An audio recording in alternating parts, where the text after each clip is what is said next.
Mari kita berdoa. Bapa di surga, terima kasih Tuhan untuk sore hari ini.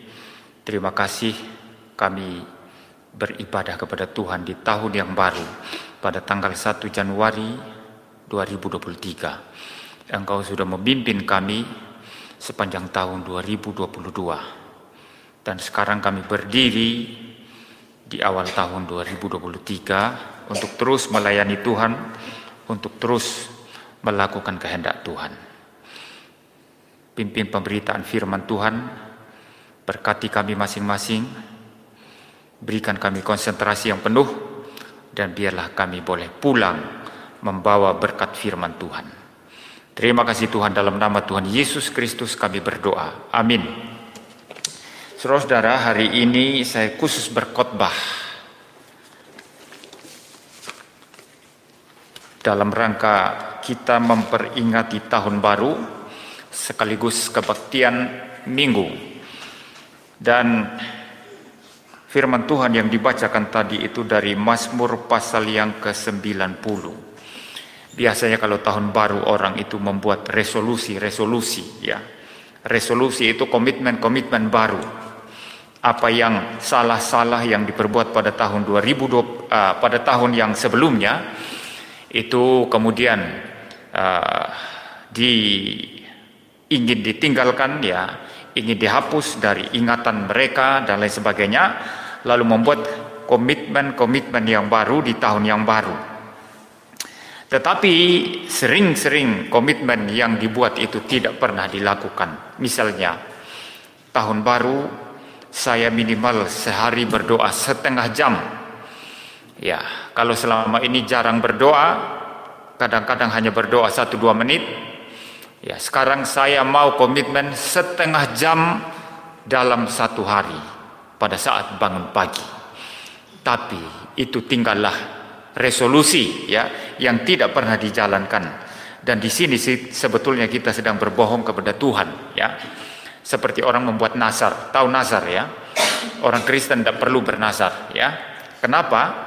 Karena kalau engkau tidak memenuhi nazarmu itu berbuat dosa kepada Tuhan. Ya, ada orang yang mungkin belum bekerja, nanti dia berpikir kalau Tuhan kasih saya pekerjaan, nanti 5 bulan pertama gaji saya serahkan ke gereja. Itu nazar. Tapi begitu terima gaji pertama, gajinya besar, uangnya banyak, sudah bingung dia. Ini saya kasih apa enggak? Ini 5 bulan ini, bukan hanya 1 bulan, 5 bulan ya. Itu dalam perjanjian lama itu ada istilah persembahan sulung ya. Itu hasil pertama. Saudara kalau kerja gaji pertama itu persembahan sulung ya. Di gereja-gereja Protestan juga masih memperlakukan itu ya. Tapi saudara, kalau saudara kurang iman, sebaiknya tidak usah bernazar apapun kepada Tuhan ya. Ya, adalah lebih baik Anda sudah kerja langsung bergumul, serahkan gaji pertama ke gereja daripada jauh-jauh hari. Tuhan, kalau saya dapat pekerjaan nanti gaji pertama sampai gaji yang kelima saya serahkan kepada Tuhan, tapi itu enggak dilakukan dan itu dosanya besar sekali. Itu dosanya besar sekali ya saudara. Jadi ada banyak orang membuat janji-janji ya, membuat bahkan semacam nazar ya, di tahun yang baru harus begini, harus begitu. Tetapi yang terpenting bukan itu sebetulnya. Yang paling penting di tahun yang baru adalah bagaimana kita mengiring Tuhan, mengikut Tuhan dengan lebih bersungguh-sungguh lagi. Tidak usah buat janji apapun, tetapi lakukan saja firman Tuhan dalam kehidupan setiap hari. Itu yang penting. Ya. Tidak usah buat janji-janji seperti itu orang-orang yang terjun di politik. Nanti kalau saya dipilih jadi anggota DPR, jadi bupati, jadi gubernur, atau jadi presiden, nanti akan begini, akan begini, omong kosong semua. Setelah jadi, nggak pernah dijalankan ya. Tapi kalau presiden yang sekarang ini banyak jalannya itu. Banyak jalannya. Ya, ada hasilnya ya. Walaupun ada hal-hal tertentu yang belum berhasil, tapi ada hasilnya ya. Tetapi kebanyakan orang-orang politik itu janji ini janji itu tidak ada hasil itu. Tidak ada hasilnya, itu omong kosong tok itu ya. Nah, kita kepada Tuhan tidak seperti itu saudara ya. Yang paling penting adalah bagaimana kita lebih melayani Tuhan, lebih bersungguh-sungguh lagi di tahun yang baru ya. Nah, di dalam Mazmur yang kita baca tadi, yang sudah dibacakan tadi, Mazmur pasal 90, itu ada beberapa bagian yang saya kira kita perlu secara ringkas merenungkan di dalam memperingati tahun baru kali ini ya. Yang pertama ayat 1 dan 2, di situ Musa penulis Mazmur ini menulis bahwa Tuhan adalah tempat perteduhan. Tempat perteduhan kami, maksudnya kami Musa orang Israel, Musa dan orang Israel ya, adalah tempat perteduhan kami turun temurun ya. Dan kalau kita percaya bahwa firman Allah ini juga diberikan kepada kita, gerejanya bukan hanya kepada Musa dan orang Israel, yaitu gereja perjanjian lama, tapi gereja yang kudus dan am, maka ini juga untuk kita ya. Tuhan, Engkaulah tempat perteduhan kami turun temurun. Ini adalah satu ayat yang betul-betul memberikan pengharapan ya, satu ayat yang betul-betul memberikan satu penghiburan bagi orang-orang percaya di tengah-tengah kesulitan. Saudara, kalau baca-baca berita ya, makanya jadi orang Kristen itu jangan buta ya. Karl Barth, seorang teolog neo-ortodoks ya, teologinya salah itu, saya kritisi teologinya ya, tapi dalam satu hal ini dia benar ketika mengatakan orang Kristen itu harus membaca dua buku. Harus membaca dua buku. Pertama harus baca Alkitab supaya tahu firman Tuhan. Yang kedua harus baca koran.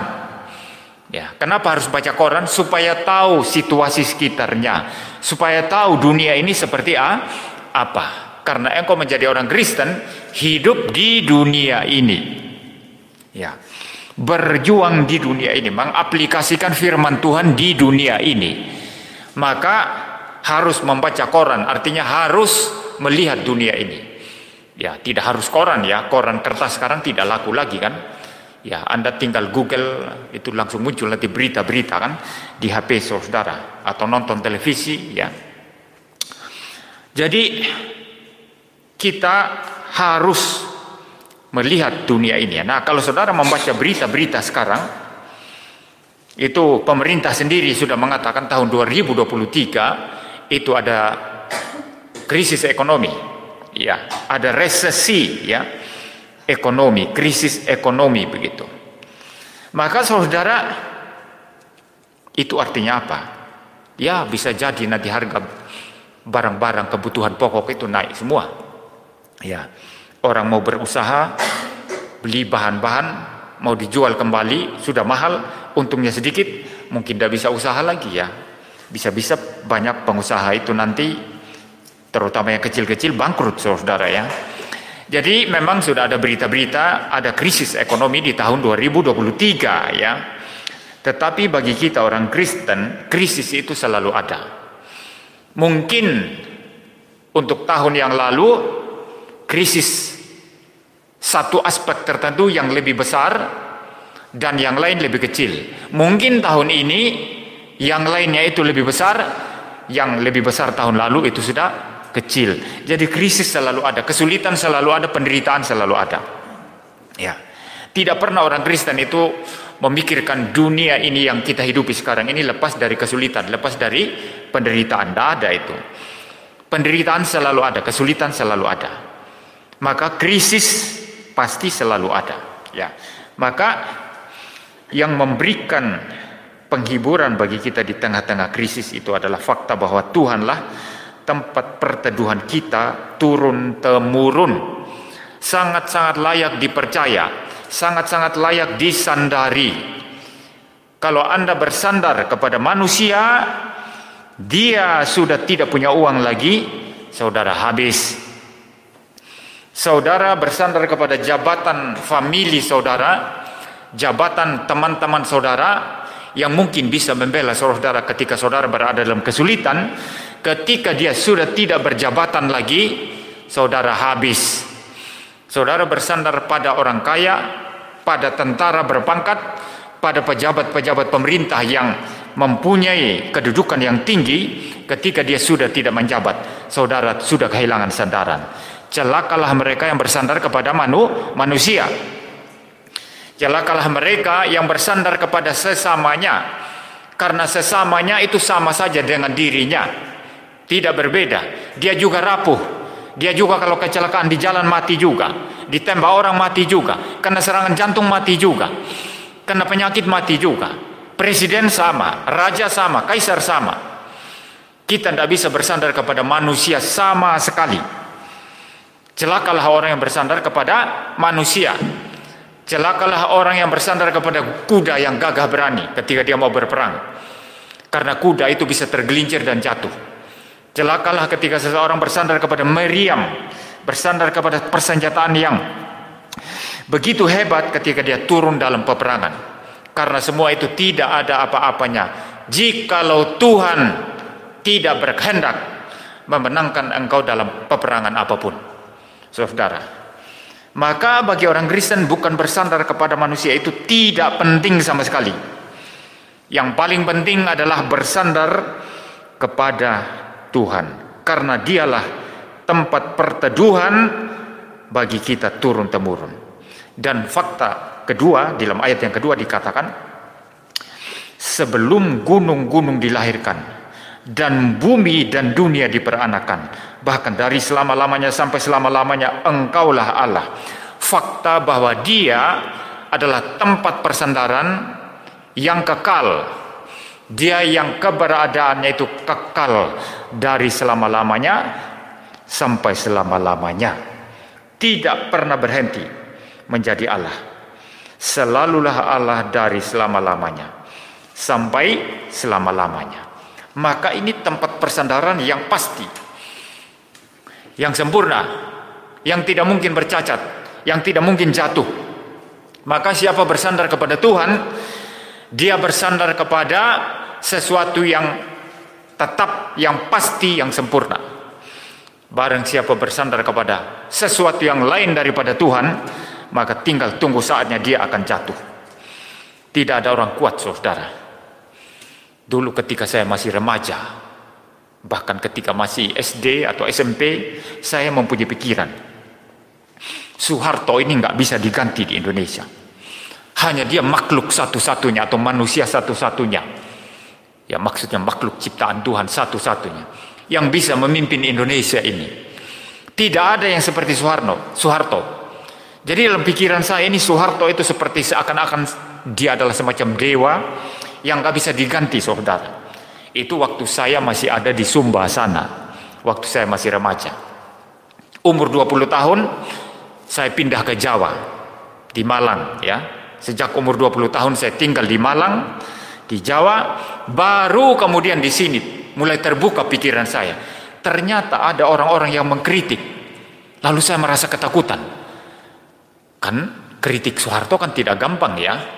Ya, kalau di tempat asal saya di desa di sana itu seolah-olah Soeharto itu sudah jadi dewa ya, nggak bisa diganti, itu presiden satu-satunya sampai mati itu.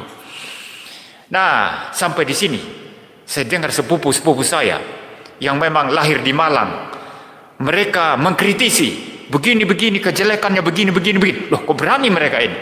Lalu kemudian pikiran saya mulai terbuka. Ternyata itu tahun 92 pertama kali datang.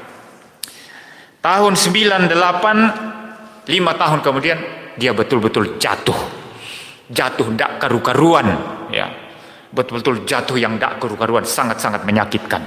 Tidak ada manusia itu tempat persandaran yang tetap, yang teguh. Nggak ada manusia yang kekal kekuasaan, pasti habis ya. Seseorang yang berkuasa karena Tuhan mau dia berkuasa.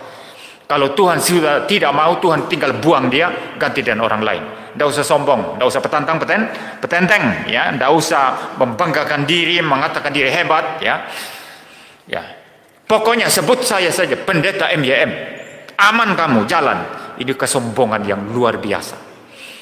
Ya, tidak ada yang perlu kita sombongkan kecuali Tuhan yang adalah tempat persandaran turun temurun yang keberadaannya dari kekal sampai kekal.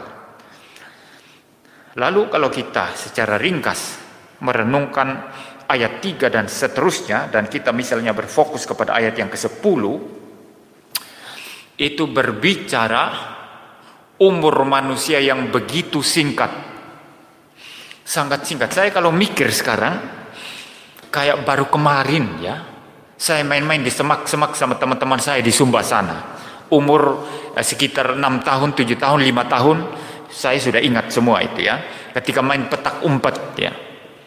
Main petak umpet itu sampai kami berani naik di itu zaman dulu. Itu orang Sumba itu atap, bukan atap, ada semacam loteng di atas itu tempat simpan jagung apa dan lain sebagainya. Kita naik ke atas itu sembunyi ya, atau naik, saya paling sering naik pohon kelapa yang pendek ya, saya sembunyi di atas ya. Kayak baru kemarin itu saya masih ingat wajah teman-teman saya masih ingat semua keadaan daerah saya waktu itu bagaimana ya, kayak baru kemarin. Tapi sekarang umur saya sudah berapa? Sudah setengah abad lebih. Besok sudah setengah abad lebih, 1 tahun. Sudah tua saudara. Nanti tutup mata, buka mata, tutup mata, buka mata, sudah putih semua. Sudah putih semua kan.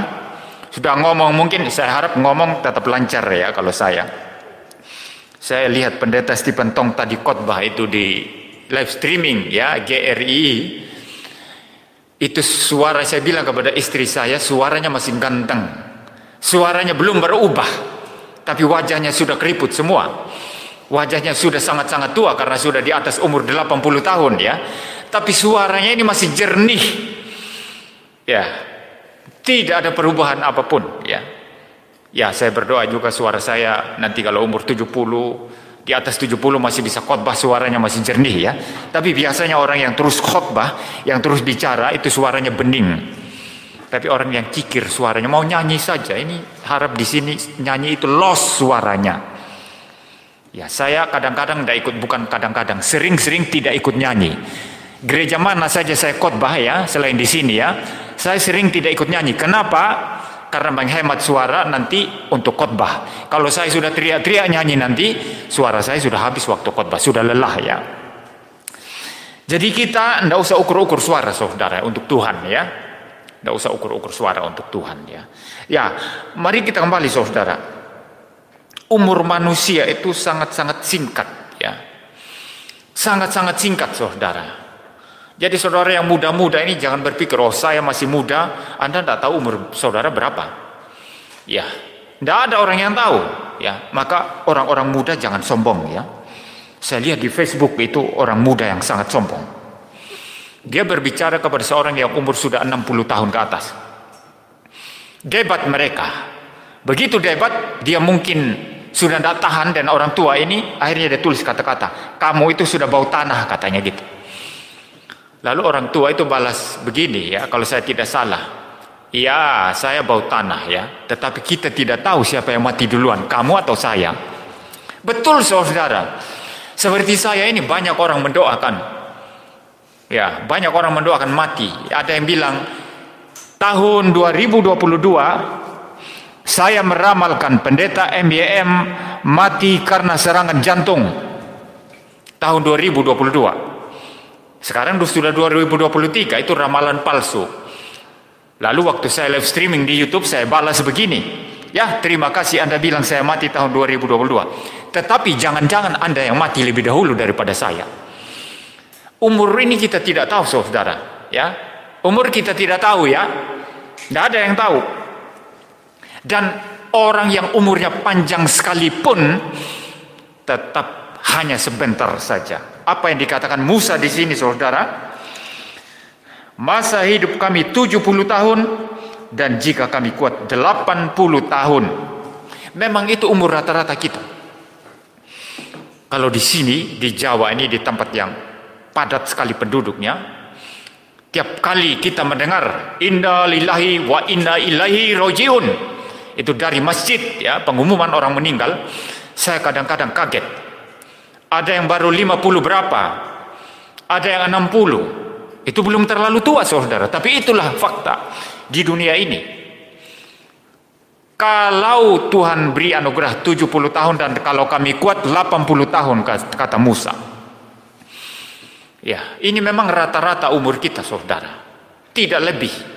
Kalau orang-orang di Eropa sana, saudara, karena ekonomi mereka lebih bagus, juga penataan lingkungan lebih bagus, semua lebih bagus, itu ada orang umur sampai 100 tahun ada. Rata-rata 80-90 tahun itu baru meninggal itu. Ada orang sudah umur 80 tahun masih naik sepeda pancal, ya, sepeda ontel, masih ngayuh sepeda ontel. Itu berarti fisiknya bagus, jantungnya bagus, saudara. Tapi di Indonesia kita ini memang 70, kalau kuat 80 tahun, itu umur rata-rata kita. Nah, di dalam umur yang sangat-sangat singkat ini, saudara, kita bukan baik-baik saja. Ini celaka besar, ya. Umur sudah singkat, tapi kondisi kita bukan baik-baik saja. Mari kita membaca ayat yang ke-8. Engkau menaruh kesalahan kami di hadapan-Mu, dan dosa kami yang tersembunyi dalam cahaya wajah-Mu. Ternyata kita hidup di dalam kesalahan dan dosa, dan semua itu tidak terlindung dari hadapan Tuhan. Semua itu sangat clear, sangat jelas di hadapan Tuhan. Apa dosa yang kita perbuat, saudara? Tidak ada yang tersembunyi, satu pun tidak. Jadi umur sudah sangat singkat. Bukannya baik-baik, bukannya aman-aman, bukannya benar-benar, bukannya beres-beres, tapi hidup di dalam kesalahan dan dosa. Orang Kristen pun masih juga seperti itu. Dan memang itu fakta yang memang terjadi, saudara, dan tidak bisa dihindari.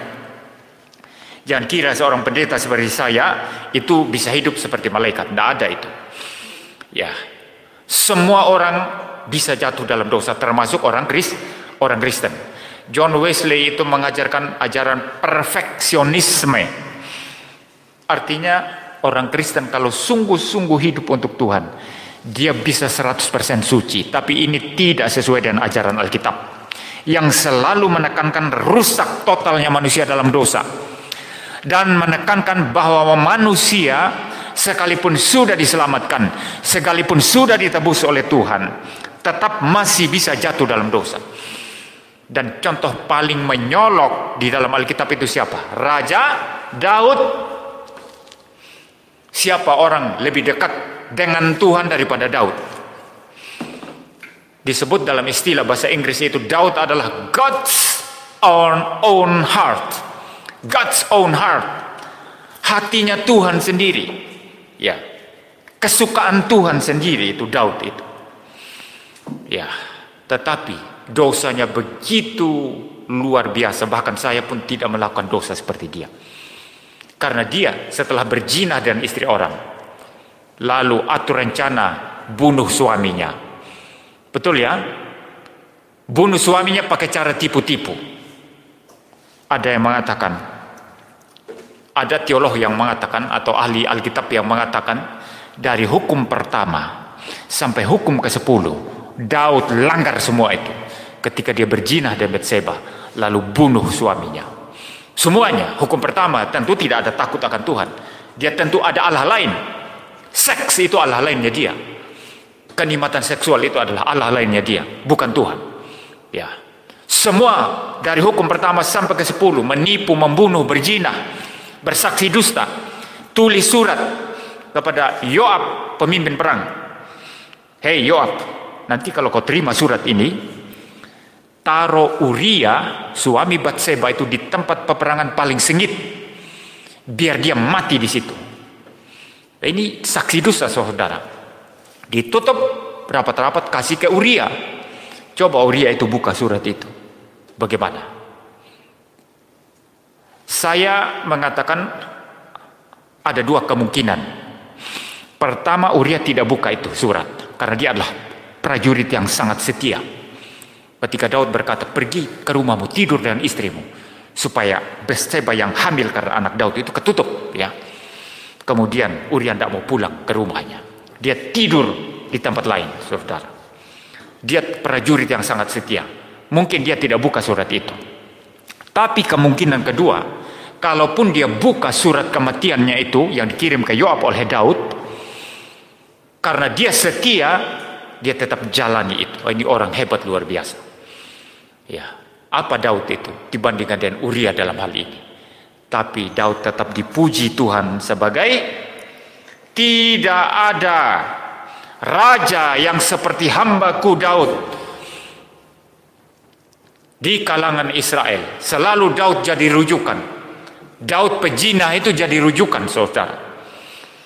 Ya, mengapa? Apa yang menjadi pembeda di sini? Daud itu betul-betul bertobat. Beda dengan Saul. Saul sudah melakukan kesalahan, ditegur pun tidak bertobat. Tapi ketika Daud ditegur, dia betul-betul bertobat sampai menulis Mazmur pasal 51, Mazmur yang sangat indah sekali. Ya, dari Mazmur 51 itu kita kemudian memikirkan konsep tentang dosa asal. Aku dikandung ibuku dalam dosa. Dalam dosa aku dikandung ibuku. Saudara, jadi kembali kepada kita, saudara, tidak ada hidup kita baik-baik saja. Hidup sudah singkat, diisi dengan kesalahan dan dosa. Malang sekali nasib kita ini. Kasihan sekali kita ini. Maka jangan petantang-petantang di hadapan Tuhan. Jangan menyombongkan diri di hadapan Tuhan. Kalau masih hidup saat ini, Tuhan tidak musnahkan kita. Tuhan tidak bakar kita ke api neraka. Karena dia berbelas kasihan kepada kita. Hanya anugerahnya saja. Jangan sombong, jangan meninggikan diri. Saudara, ini adalah satu kebenaran yang penting di dalam Alkitab yang kita betul-betul harus gentar di hadapan Tuhan. Tidak ada satu pun membanggakan diri. Jadi umur kita singkat sekali. Tiap kali memperingati tahun baru, ingat, waktu kita tambah pendek di dunia ini. Apa yang kita isi waktu kita itu? Kita isi dengan apa? Saudara, biarlah kita selalu belajar dari kesalahan-kesalahan yang lalu, dan kita belajar untuk membenci kesalahan dan dosa, dan berjuang seumur hidup bagi Tuhan, ya. Jadi umur sudah singkat, penuh dengan kesalahan. Itu ayat 8. Lalu ayat ke-11 misalnya, kita melihat Tuhan yang murka di sana, ya. Saya membaca, ya. Siapakah yang mengenal kekuatan murkamu dan takut kepada gemasmu? Ya, who knows the power of your anger?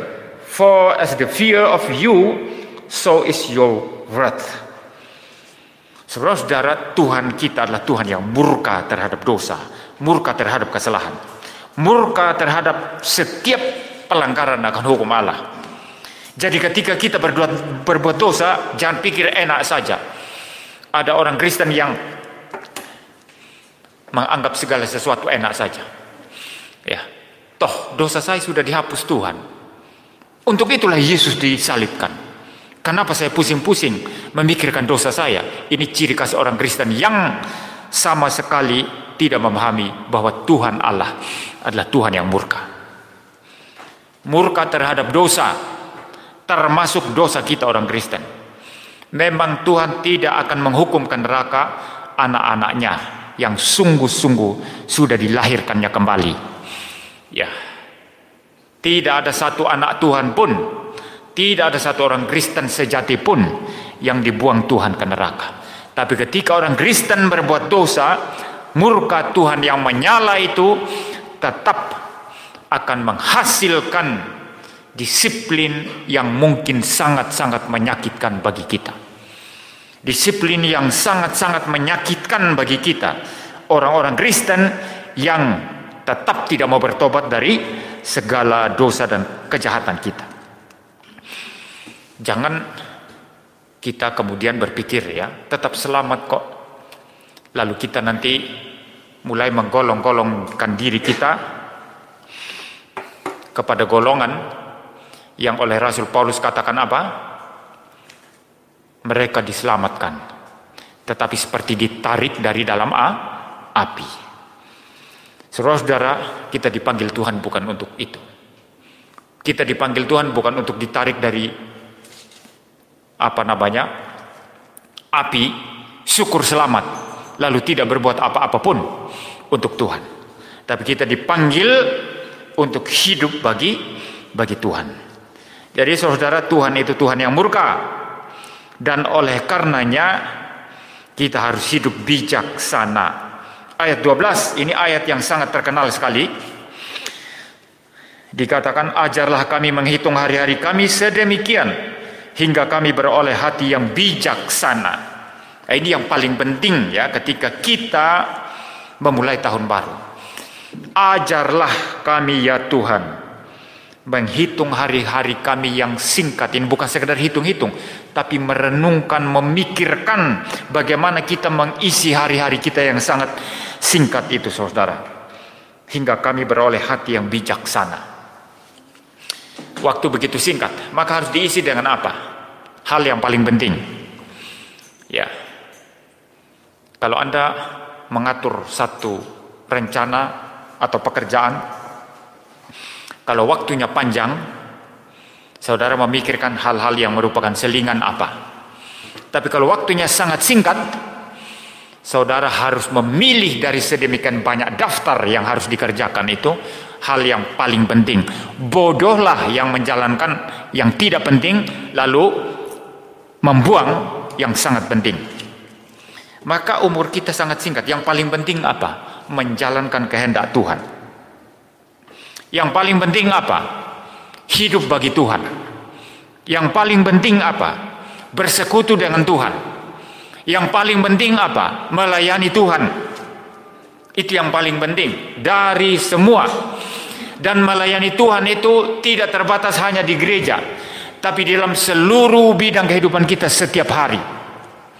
Maka kalau saudara memperhatikan cara saya menggunakan Facebook misalnya, YouTube atau TikTok, semua itu saya ukur, semua itu saya perkirakan dengan baik, semua itu saya hitung-hitung, apakah ini sesuai kehendak Tuhan, apakah ini memuliakan Tuhan atau tidak.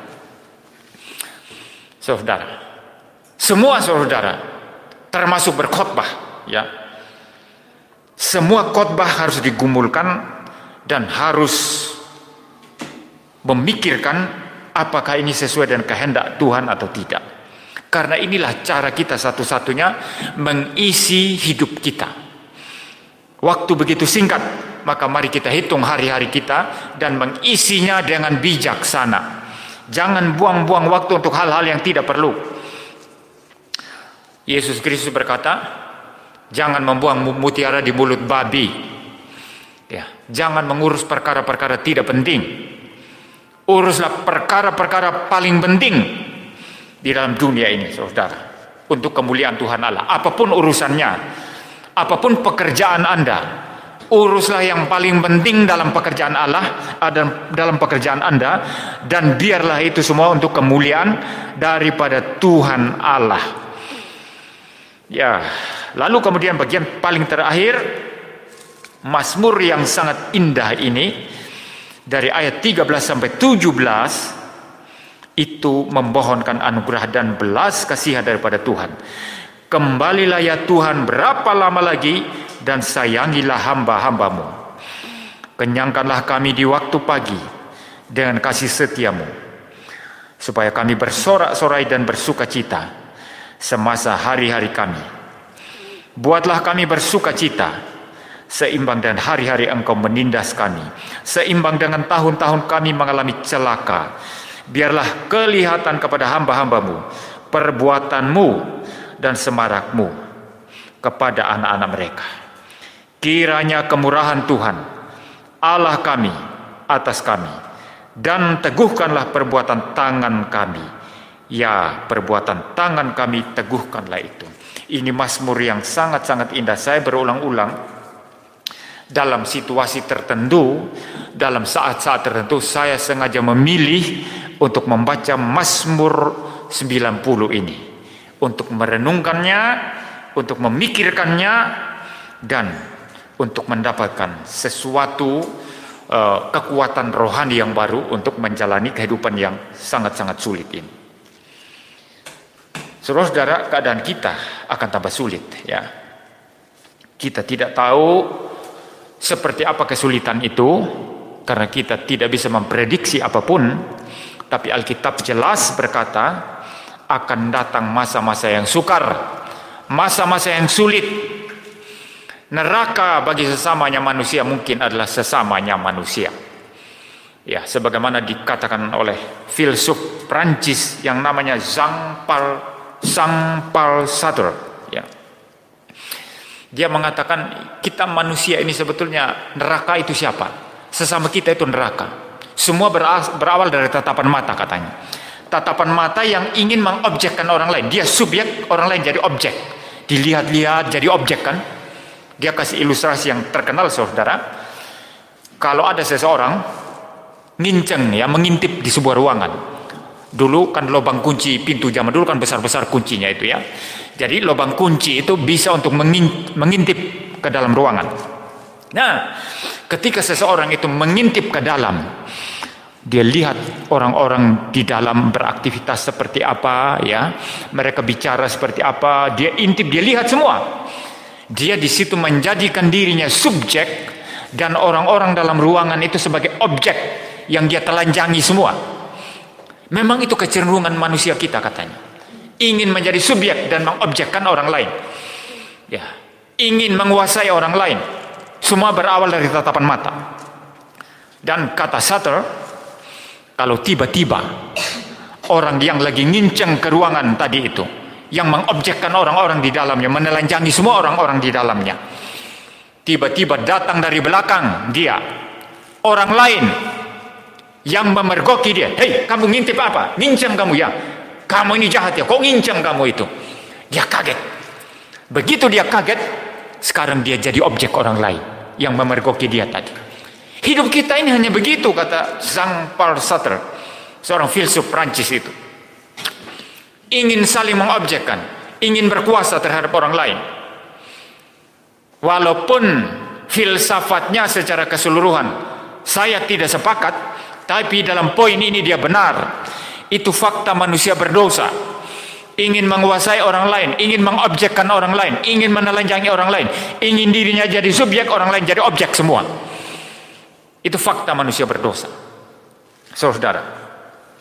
Maka saudara, biarlah kita memohon belas kasihan Tuhan, anugerah Tuhan, agar kita betul-betul kuat mengalami segala kesulitan yang ada. Kita tidak tahu ke depan seperti apa. Manusia mungkin tambah rusak, mengobjekkan, menelanjangi sesamanya mungkin lebih ngeri. Kita tidak tahu. Antikristus yang akan datang itu muncul seperti apa, kita tidak tahu. Tapi yang kita tahu adalah apa? Ku tahu siapa yang ku percaya. I know whom I have believed. That is Jesus Christ. Tuhan dan Juru Selamat kita. Allah Tritunggal yang menyatakan diri di dalam pribadi kedua, Yesus Kristus. Dialah yang memegang hidup kita. Maka tidak peduli berapa kesulitan, tidak peduli berapa susahnya dunia ini, kita tahu Yesus Kristus pimpin kita di tahun 2023 ini. Yang lalu kita sudah lewat juga. Covid begitu hebat kan? Sudah banyak mungkin saudara-saudara kita, keluarga kita, teman-teman kita yang meninggal, tapi Tuhan tetap masih menyisakan kita. Itu semua anugerah Tuhan. Itu tidak berarti bahwa mereka yang meninggal, mereka tidak mendapat kasih sayang Tuhan. Mereka sudah mendapat kasih sayang Tuhan di dalam konteks mereka masing-masing.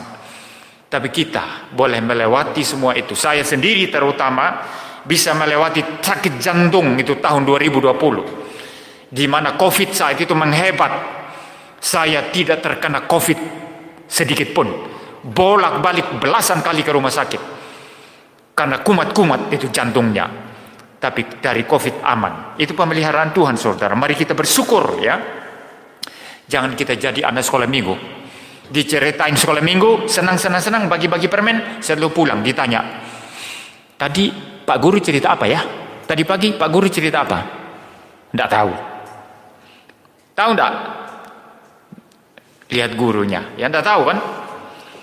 Nah saudara, jangan kita menjadi anak sekolah minggu seperti itu, tapi marilah kita menjadi orang yang bijaksana menghitung hari-hari yang ada.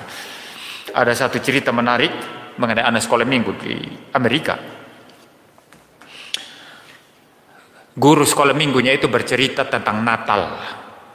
Setelah lama cerita tentang Natal, dia cerita tentang Maria, lalu guru sekolah minggu itu bertanya kepada anak-anak sekolah minggu, menurut kalian siapa wanita paling penting di dunia ini? Dia menjawab Eve. Ada satu orang anak sekolah minggu, Eve itu Eva, Hawa ya, Hawa dalam bahasa Indonesia. Tapi dia Eve. Lalu gurunya itu, kenapa kamu bilang Eve? Karena setiap akhir tahun 2 kali kita menyebut Eve katanya. Ada Christmas Eve, ada New Year Eve. Christmas Eve itu malam Natal. New Year Eve itu malam tahun baru. Kita selalu memperingati itu. Selalu nama Hawa atau Eve disebut, maka dialah yang paling penting katanya. Tidak nyambung dengan cerita gurunya tadi itu. Ya, tidak nyambung dengan cerita gurunya. Kita jadi orang Kristen sering seperti anak sekolah minggu seperti itu. Nanti coba saya survei. Khotbah saya yang minggu lalu apa? Sudah paham tidak? Nanti saya kasih nilai ya. Ya, paham tidak? Bisa menjelaskan? Biarlah kita tidak menjadi seperti anak sekolah minggu, tapi menjadi orang Kristen yang terus menghitung hari-hari kita agar memperoleh hati yang bijaksana untuk melakukan kehendak Tuhan.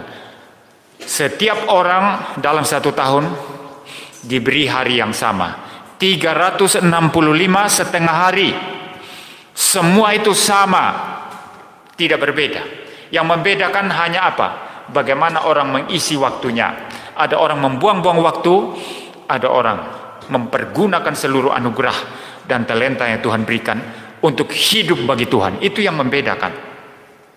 Ada orang jalan-jalan, shopping, jalan-jalan ke mall, hanya cuci-cuci mata, tidak mengerjakan apapun. Apalagi kalau dia sudah banyak uang, ongkang-ongkang di rumah, nonton TV, seluruh hidupnya, sepanjang hidupnya hanya isi dan itu. Tidak mengerjakan apapun, bahkan untuk perkara hidup sehari-hari tidak mengerjakan. Ya, apalagi melayani Tuhan, apalagi datang ke gereja. Jadi seluruh hidupnya hanya untuk hal-hal yang tidak penting, maka kasihan sekali. Biarlah kita menjadi orang yang mengisi hidup kita dengan hal yang penting, mengerjakan kehendak Tuhan sesuai dengan talenta, bakat dan anugerah yang Tuhan berikan kepada kita. Maka saya harus banyak-banyak berkhotbah, karena itu anugerah karunia roh yang Tuhan berikan kepada saya. Ya, harus banyak-banyak mengajar, harus banyak-banyak melayani, harus banyak-banyak memberitakan Injil, harus banyak-banyak melakukan apa saja yang Tuhan anugerahkan kepada saya. Itu sebabnya juga saya main gitar, saudara. Saya jadi takut sendiri. Tuhan memberikan saya bakat musik, lalu saya diamkan, tidurkan itu. Ini bukan cara Kristen. Semua bisa dipakai untuk kemuliaan Tuhan. Apapun itu, saudara. Apa yang ada pada saudara, kembalikan itu untuk kemuliaan daripada Tuhan Allah. Amin. Mari kita berdoa. Bapa di surga, terima kasih Tuhan untuk firman Tuhan yang sudah kami dengarkan. Biarlah di tahun yang baru ini kami bersungguh-sungguh melayani Tuhan, bersungguh-sungguh hidup bagi Tuhan, bersungguh-sungguh menjalankan kehendak Tuhan. Tolong kami, pimpin kami, berikan kekuatan kepada kami. Biarlah kami membenci dosa dan hidup suci, hidup benar bagi Tuhan. Biarlah kami menggunakan seluruh karunia, talenta dan bakat yang Tuhan berikan untuk kemuliaan Tuhan, di tahun 2023 ini. Terima kasih Tuhan, dalam nama Tuhan Yesus Kristus kami berdoa. Amin.